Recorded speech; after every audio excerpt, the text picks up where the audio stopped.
Hola gente, ¿qué tal? ¿Cómo les va? Espero que todo, pero todo muy bien. Yo soy Miguel Ángel Guerrero y sean bienvenidos una vez más a mi canal Ángel PC Tutoriales. En esta ocasión vamos a aprender algo rápido, algo muy cortito, que es a cómo desactivar la vista previa de mensajes de WhatsApp. Vieron que cada vez que nos llega un mensaje por arriba aparece la vista previa. Ustedes ya saben a qué me refiero. Bueno, estamos en WhatsApp. Pulsamos en los tres puntos de arriba a la derecha.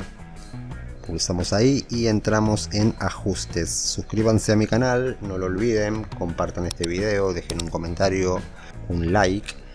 Y si desean aprender muchas cosas más sobre WhatsApp, por aquí les voy a estar dejando una lista con muchos videos. Bueno, una vez en ajustes, entramos en notificaciones. Aquí miren, entramos ahí. Esto hay que hacerlo tanto como para los mensajes que recibimos de los contactos como para los mensajes de los grupos.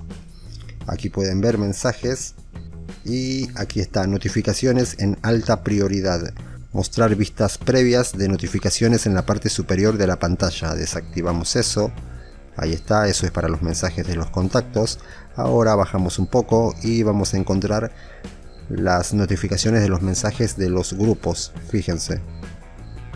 Bajamos un poco más y aquí tenemos también las notificaciones en alta prioridad para los grupos. Desactivamos también esa y listo, ya no van a aparecer vistas previas de los mensajes de WhatsApp. Espero que les haya servido el video. No olviden suscribirse, compartir, comentar y todo lo demás. Cuídense mucho, pórtense bien y hasta la próxima. Chao.